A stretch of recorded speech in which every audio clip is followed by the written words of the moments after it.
دشمن غواړي راځه پر امن پاکي قومي وطن پاکي قومي وطن پاکي قومي وطن پاکي قومي وطن پاکي. بسم الله الرحمن الرحیم. زما ډېرو درنو مشرانو کشرانو همزولو پښتنو ځوانانو د پارټۍ ملګرو ټولو ته په جمع السلام علیکم. چونکې تاسو ټولو مشرانو کشرانو ته پته چې د هرې غونډې یو مشر یو صدر یو سربراهي زموږ د دې غونډې صدر نزار خان تنګي دی. زه نزار خان تنګي او په سټیج ناست ټولو مشرانو ته د راتلو باندې هرکلی ویم او شکریه یې دا کوم ستاسو ټولو پښتنو په راتګ باندې. زموږ دا پروګرام چې کوم دی دا د یوت حوالې سره دی. د PK 57 ملګري موږ راغونډ کړي دي، هغې کې موږ تنظیم جوړو. دا زموږ د کیو قومي وطن پارټۍ د یوت ملګري دي او نن پکې نور نزار خان تفصیلي خبرې کوي چې د پارټۍ په تنظیم باندې او تنظیم په جوړولو باندې. زه به تاسو ته غرضي مطلبي یو دوه خاص خبرې وکړم. زما ملګرو زه وایم چې تاسو حدیث یې نه ځئ چې ځان سره یو نوې سوچ یو قیمتي دوه خبرې ذهن کې یوسئ. ستاسو او زما یوه لار ده، دې خبرې ته غوږ کېږدئ. ستاسو او زما یوه لار ده، هغه لار د شهید حیات محمد خان لار ده، هغه د یو غریب لار ده، هغه د مزدور لار ده او هغه د کسان لار ده. دا زما او ستاسو لار ده. بله خبره درته کوم چې زما او ستاسو دشمن هم یو دی. بیا درته ویم زما او ستاسو دشمن هم یو دی. جاگیردار، غټ غټ سرمایه‌دار، بدمعشان او کوم چې دلته د قتل او غارت او د بدمعشۍ په نوم کوم خلک پارلیمنټ ته ځي او سیاست کوي، هغه زما او ستاسو دشمنان دي. تاسو ته زه د یو خبرې انکشاف کوم او زه وایم چې د ډسټرکټ انتظامیه هم په دې خصوصا اکشن والي. الیکشن روان دی. په دې الیکشن کې د دوو خاندانو مضبوط کسان ډېر سرګرم دي.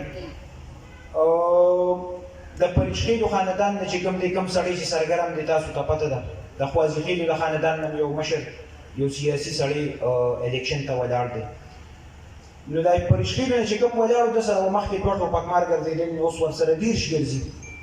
خوازیخیلو نه چې کوم مشر ولاړ دی الیکشن ته، نو د سره به لس ټوپکمار ګرځېدل، اوس ورسره څلوېښت ګرځي.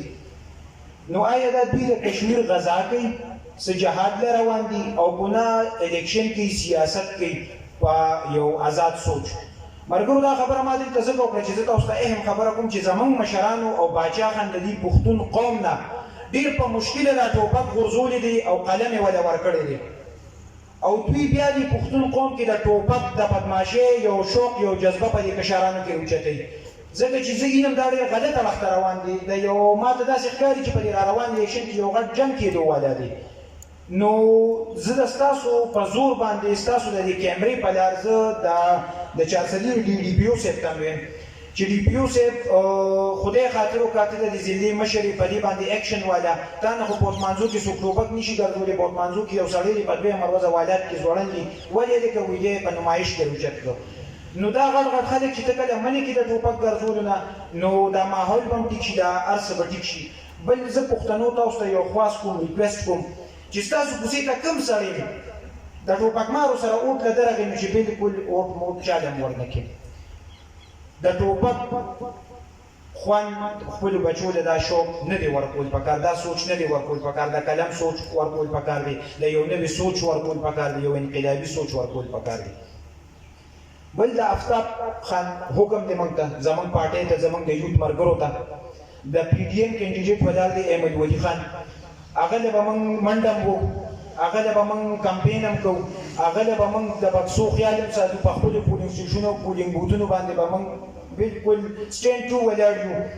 آفتاب خان کو هر څوک ودرولي وو، زموږ ووټ د هغه دی.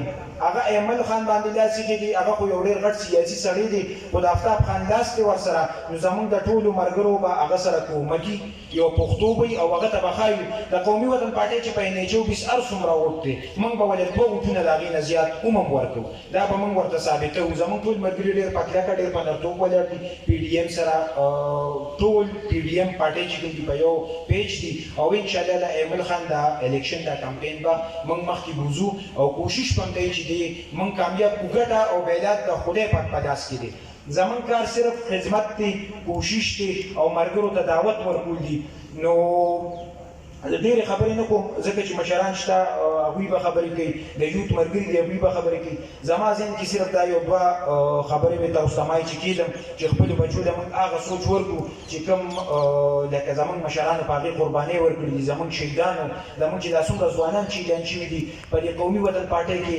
څومره مشران کشران آفتاب خان سره شهیدان شوي دي حیات خان سره شهیدان شوي دي حیات خان په خپله دې قوم د وینه ورکړې ده زه خو ویم هغه سره دي کې شیر پو نو خو زه ویم حیات خان شیر پو نو د شیرانو پلار و هغه یو وزمري و ځکه چې هغه دې قوم له وینه ورکړې او د داسې اوچتې کورنۍ یو سړی به هم وینه ورنکړي تاسو یې وګورئ بریا خلک ګرځي کوم له اوچتې کورنۍ یو سړي وینه ورکړه او کوم سړی چې ټوپکې ګرځي په دې کمپین کې او هغه وایي چې زما دښمني ده زه د دښمنۍ د لاسه ګرځو نو زه هغوی ته وایم چې سیاست د دښمنۍ کار نه کور کې کښېنې دښمني وپالې روغ داسې کار دی چې موږ د قوم خدمت لرو ته یو د قوم خدمت ته به دوه لاسه په دوه خپې روځو دقه شانتې به خالي لاسونه وي چې دوی څه خدمت وي چې موږ هغې ته لاسه چولی شو او بالکل دا د ډس ټوپک سیاست نه دی انتظامیې ته زه خواست کوم په دې الیکشن کې یو غریب سړی یا زخمی شو یا مړ شو د دې خلکو د لاسه نو زموږ دعوا زموږ اف آی آر به په ډي پي او 400 باندې زه خپلې خبرې راغونډوم ما دې ګډو خبرو نه اجازت غواړم خو زما په دې خبرو څوک خفه شوي په دې ناست پنډال کې د کیمرې په لار چې کوم ملګري موري او هغوی زړه ته څه دغه رسېدلي زه د هغې معافي غواړم په یو شعر باندې اجازه تلم ډېرې د مطلب خبرې یو خبره دا پکې هر سړی به حسینو کو نه وه کربلا پکې او دا د عثمانزو ګودر دې لرې ترې نه ودرېږه دا هغه دریاب دی چې چړ نه لګي د چا پکې والسلام چې خان ته پته ولګي چې واقعي زمونږ سپایان او زما کارکنان په دې پروګرام کې ناست او په جذبه کې دي تاسو ته مونږ به څه کوو سوڼ والا ته مونږ هر څه وایو ستاسو دغه مه کوئ انشاءالله تعالی د غریب اواز پښتون اواز د غریب اواز پښتون اواز زما د شاته ملګرو نه ډېره ګټه ګیله ده ځه تازه سي ځه دا یو پیره بیا ده د غریب